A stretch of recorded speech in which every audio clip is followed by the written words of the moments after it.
باللہ من الشیطان الرجیم بسم اللہ الرحمن الرحیم۔ حضرت عمر رضی اللہ تعالیٰ عنہ کا قصہ۔ حضرت عمر رضی اللہ تعالیٰ عنہ جن کے پاک نام پر آج مسلمانوں کو فخر ہے اور جن کے جوش ایمانی سے آج 1400 سال بعد تک کافروں کے دلوں میں خوف ہے، اسلام لانے سے پہلے مسلمانوں کے مقابلے اور تکلیف پہنچانے میں بھی ممتاز تھے۔ نبی اکرم صلی اللہ علیہ وسلم کے قتل کے در پہ رہتے تھے۔ ایک روز کفار نے مشورے کی کمیٹی قائم کی کہ کوئی ہے جو محمد صلی اللہ علیہ وسلم کو قتل کر دے۔ عمر رضی اللہ تعالیٰ عنہ نے کہا کہ میں کروں گا۔ نعوذ باللہ۔ لوگوں نے کہا کہ بے شک تم ہی کر سکتے ہو۔ عمر رضی اللہ تعالیٰ عنہ تلوار لٹکائے ہوئے اٹھے اور چل دیے۔ اسی فکر میں جا رہے تھے کہ ایک صاحب قبیلہ زہرہ کے، جن کا نام حضرت سعد بن ابی وقاص رضی اللہ تعالیٰ عنہ ہے اور بعضوں نے اور صاحب لکھے ہیں، ملے۔ انہوں نے پوچھا، عمر رضی اللہ تعالیٰ عنہ کہاں جا رہے ہو؟ کہنے لگے کہ محمد صلی اللہ علیہ وسلم کی قتل کی فکر میں ہوں۔ نعوذ باللہ۔ سعد نے کہا کہ بنو ہاشم اور بنو زہرہ اور بنو عبد مناف سے کیسے مطمئن ہو گئے؟ وہ تم کو بدلے میں قتل کر دیں گے۔ اس جواب پر بگڑ گئے اور کہنے لگے کہ معلوم ہوتا ہے تو بھی بے دین یعنی مسلمان ہو گیا، لا پہلے تجھی کو نمٹا دوں۔ یہ کہہ کر تلوار سونت لی اور حضرت سعد رضی اللہ تعالیٰ عنہ نے بھی یہ کہہ کر کہ ہاں میں مسلمان ہو گیا ہوں، تلوار سنبھال لی۔ دونوں طرف سے تلوار چلنے کو تھی کہ حضرت سعد رضی اللہ تعالیٰ عنہ نے کہا کہ پہلے اپنے گھر کی تو خبر لے، تیرے بہن اور بہنوئی دونوں مسلمان ہو چکے ہیں۔ یہ سننا تھا کہ غصے سے بھر گئے اور سیدھے بہن کے گھر گئے۔ وہاں حضرت خباب رضی اللہ تعالیٰ عنہ، جن کا ذکر نمبر 6 پر گزرا، کیواڑ بند کیے ہوئے دونوں میاں بیوی کو قرآن شریف پڑھا رہے تھے۔ حضرت عمر رضی اللہ تعالیٰ عنہ نے کیواڑ کھلوائے۔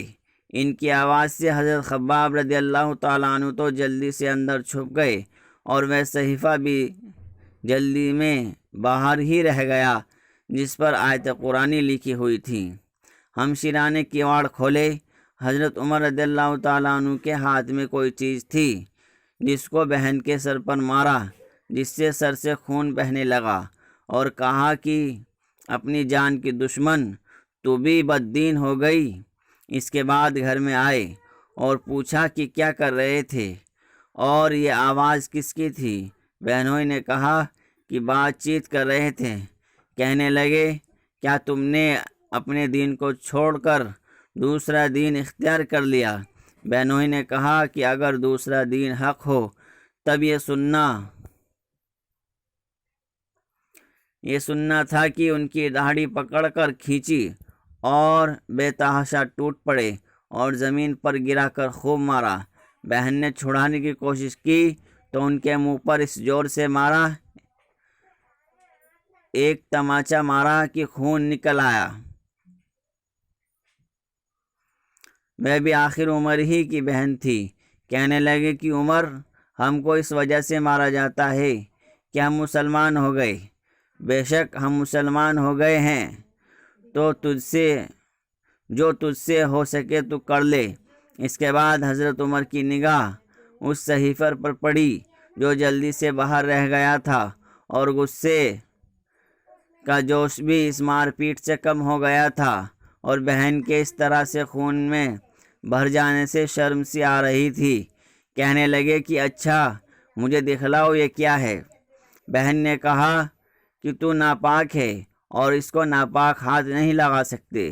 ہر چند اصرار کیا مگر وہ بے وضو اور غسل کے دینے کو تیار نہ ہوئی۔ حضرت عمر رضی اللہ تعالیٰ عنہ نے غسل کیا اور اس کو لے کر پڑھا۔ اس میں سورہ طٰہٰ لکھی ہوئی تھی۔ اس کو پڑھنا شروع کیا اور اننی انا اللہ لا الہ الا انا فاعبدونی واقیموا الصلاۃ لذکری تک پڑا تھا کہ حالت ہی بدل گئی۔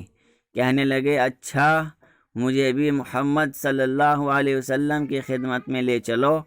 یہ الفاظ سن کر حضرت خباب اندر سے نکلے اور کہا کہ اے عمر، تمہیں خوشخبری دیتا ہوں کہ کل شب پنج شنبہ میں حضور اقدس صلی اللہ علیہ وسلم نے دعا مانگی تھی کہ یا اللہ، عمر اور ابو جہل میں جو تجھے زیادہ پسند ہو اس سے اسلام کو قوت فرما، اس سے اسلام کو قوت عطا فرما۔ یہ دونوں قوت میں مشہور تھے۔ معلوم ہوتا ہے کہ حضور صلی اللہ علیہ وسلم کی دعا تمہارے حق میں قبول ہو گئی۔ اس کے بعد حضور صلی اللہ علیہ وسلم کی خدمت میں حاضر ہوئے اور جمعے کی صبح کو مسلمان ہوئے۔